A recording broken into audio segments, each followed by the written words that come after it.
YouTube! Hello, YouTube. I'm your streamer, Fulcrum, and we're back for another episode of the Is It Worth It? This is a series where I essentially play games off stream, and I pretty much come back and tell you, is it worth your time or not? Today on the docket, we have Wuchang the Fallen Feathers. So with this, I'm going to essentially have some background gameplay that's probably going right behind me. And I'm just going to go ahead and talk about my general thoughts as well as get into spoiler territory and then give you what you're here for, which is the is it worth it? All right, so here we go.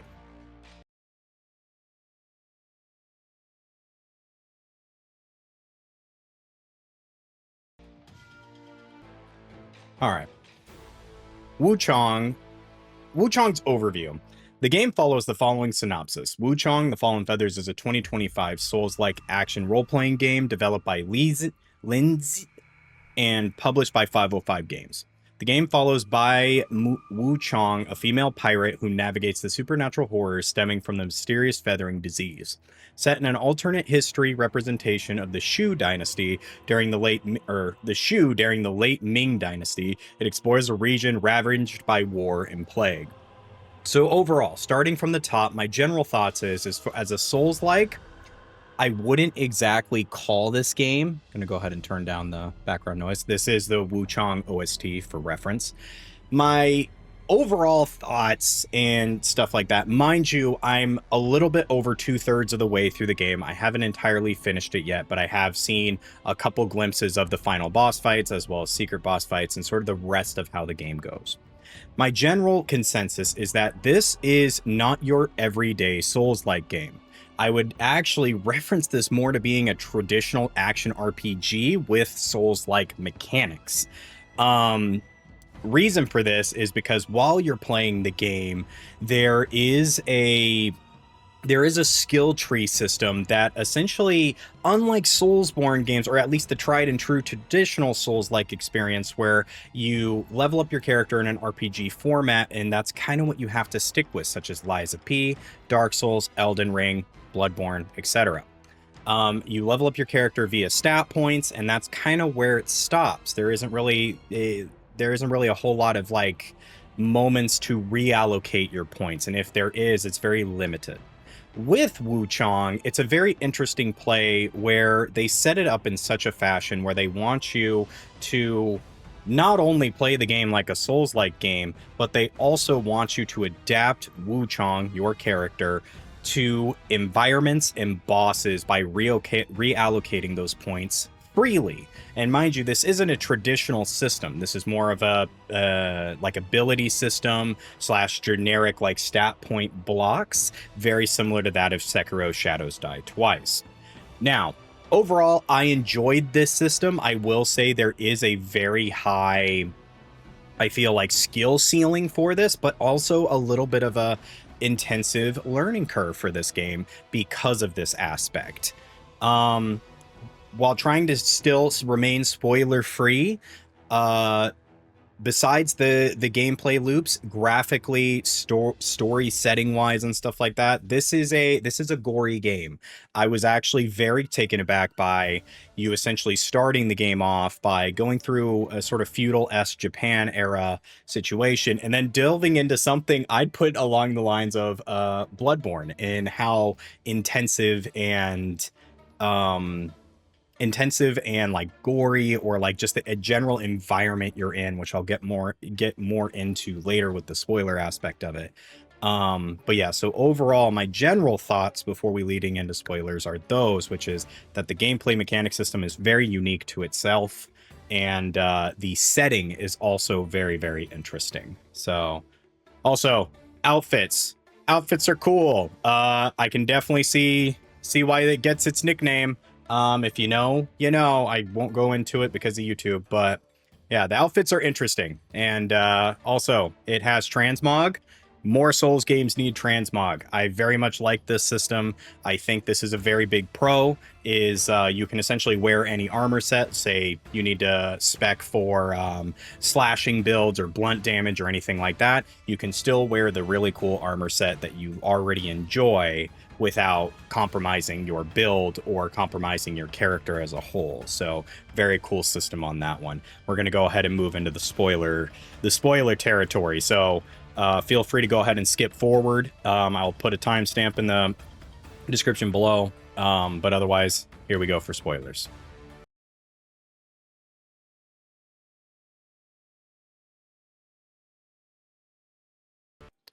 All right, YouTube. So now we're on to the spoilers aspect of the game. So right at the very beginning, I'm just going to say this hot take. I am tired of Soulsborne games setting you up for a boss and then killing you by it and having that be your initial get-go. Essentially, you start the game off by waking up on a hillside or in a cave, and then you make your way down. You don't really fight all that much. You end up fighting the boss, simply known as Bao Karu. I'm gonna mess up a lot of these names. I apologize in advance. Bao Karu, you just kind of get beat on. There's not a whole lot of oomph or give. The real next like main boss, which I find to be more of a joke, is Tang Palace Maid. Tang Palace Maid is kind of on the way to your sort of big area that you're going to explore, and that's kind of where it stops. This is kind of a weird way to start the spoilers part. I apologize. Let's get into the overview. Let's start at the top. So, spoilers wise, storyline, it's all right. It reminds me a lot of Sekiro. This is definitely one of my biggest cons, is it reminds me so much of Sekiro that I just am like, I see the inspiration, but it's not unique enough to really pull me in, if that makes sense. The story follows, as of right now, with where I'm at, mind you, about halfway to 2/3 in, whatever you want to say. The main story is this feathering disease is essentially causing everybody to get sick and transform. They lose their memories, similar to that of like Dark Souls 2 being the chosen undead, to Sekiro and the dragon rot where people get super sick. You don't lose, it doesn't seem like you lose people, which is nice. It's not following the dragon rot system. But you are, as you like progress these people's side quests and stuff like that, you do find that they do succumb to this sort of sickness. But on the same point, you yourself are also inflicted with this feathering sickness, but you're the outlier. You're the patient zero of, you essentially build up madness to reveal a cursed person that you then can fight, which, you know, going into that briefly, I enjoy that aspect. I think the madness system is very, very cool. However,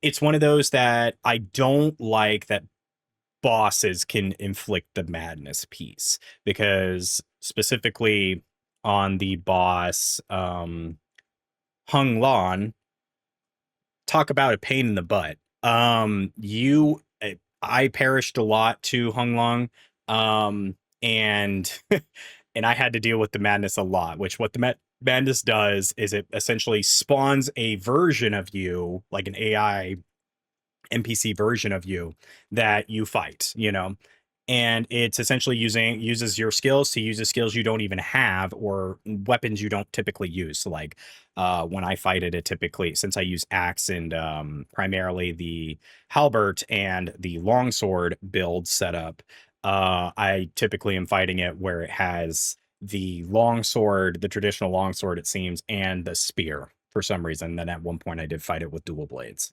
So it's a pretty like novelty fight when you fight them. But it's pretty straightforward. It's fun. It's interesting because it can actually help you get through areas if you're able to play it smart, because it's sort of like, lore wise, it's your rage. It's like your madness, your inner rage, your inner demon, essentially. And it kind of goes around and attacks everything, which is super cool.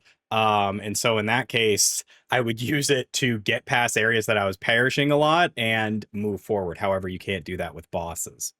Moving on, let's talk bosses. But going back on that initial tangent that I started with. So far, the bosses, as you make your way through, at least I want to consider part one, not too bad. The Worshipper's Rise area, pretty straightforward until you get to Hong Lan. Hong Lan is a very odd boss for this game. Honglong plays something similar to plays almost to a carbon copy of I believe Swordmaster Ishin from Sekiro, where it doesn't obviously doesn't have the it doesn't have the lightning abilities. You'll know the boss that I'm referencing. I probably messed up on the name.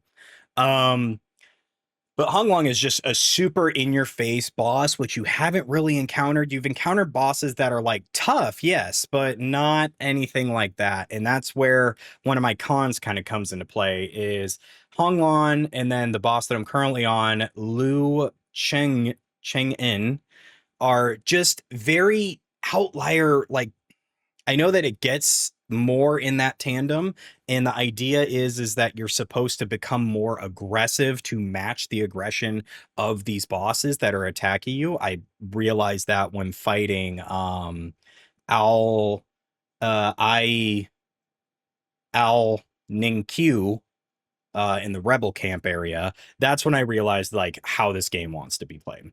So this game wants you to, it's like a hard mix of like the passiveness of the Soulsborne genre, of the traditional Soulsborne drama genre, and then just an action game like DMC, you know, nuts to butts action. We want to get you want they want you to get in there. They want you fighting. They don't want you taking a passive approach. Otherwise, these bosses punish you, which is super interesting because the enemies, all the other enemies in the game, essentially play exactly like traditional Soulsborne enemies, where you can play passively, you can get up in their face, you can kind of get away with anything. Going a little more in depth on the skill system.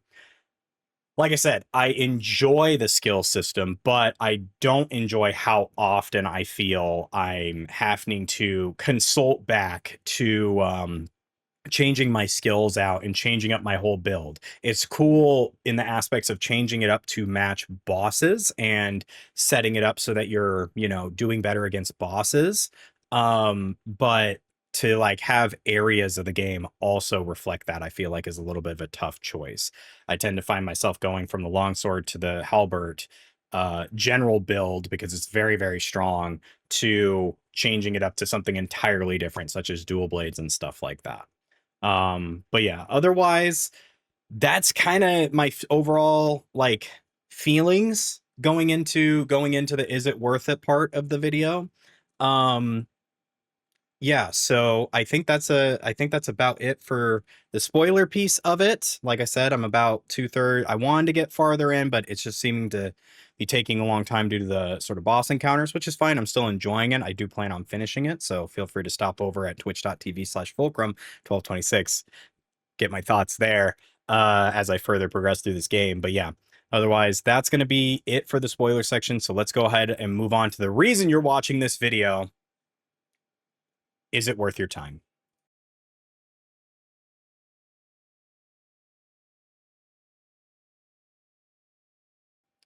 All right, YouTube. Now we're into the meat and the potatoes of the video. The whole ham here. So, is Wuchang the Fallen Feathers worth your time? My general thoughts are yes. I would say that Wuchang the Fallen Feathers is worth your time. Specifically, if you're a Soulsborne enthusiast. If you are not, I don't recommend this game. I think this game is it harps a lot back on the sort of reason that the Soulsborne has become a genre in itself, where there are people like myself who enjoy these very challenging games where it's like you have to kind of learn on your feet for some of these bosses. It's essentially banging your head repeatedly into a wall until you're able to break down that wall, right? That being the bosses or the areas and stuff like that. I think anybody who at this point is watching this video is probably going to be a Soulsborne enthusiast. So if you are, and you enjoy specifically Sekiro, and I put it in line with Lies of P and Sekiro, I think you will very much enjoy this game. I would think it's very much worth the price. It is also on Game Pass. Shout out Game Pass. Super great service. And that is where my general consensus lies. Overall, I would solidly give this game at where I'm at, which is about, after looking at the boss list again, about roughly a little over halfway to some, depending on your feelings.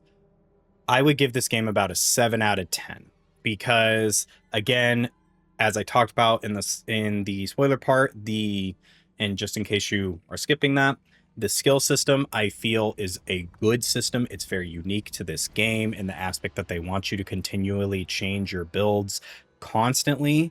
But I do think that tends to create this weird dilemma of you get to a new area, you spend a little bit of time there, and you're like, okay, what's the new build? What's going to work here? Or you're going to end up consulting the interwebs and being like, what worked for people here? Because I can't figure it out, because it's just like, it puts you on your head a lot of the time. But yeah, so overall, I would say it's worth your time if you're a Soulsborne enthusiast. However, if you're a very casual gamer, if you're a dad with 9 kids and you only got time for 10 to 15 minute gaming, I can't say that I'd really recommend this game to you. But I could be wrong. Like I said, I very much enjoy it. The story, it's okay. The general feel, the setting, the gameplay, it's all very nice and it's good. But like I said, I'd rank it at about a 7 out of 10. It's worth your time, but keep it in mind, it is a Soulsborne game. And for some people, it is what I've seen online, the toughest Soulsborne game they've played. So... But otherwise, YouTube, thank you so much for watching. I very much appreciate it. If you want to see more of these, feel free to go ahead and subscribe. Leave a like if you enjoyed this one. And Donkey Kong soon. I remembered. But yeah, so see you around, YouTube. Bye!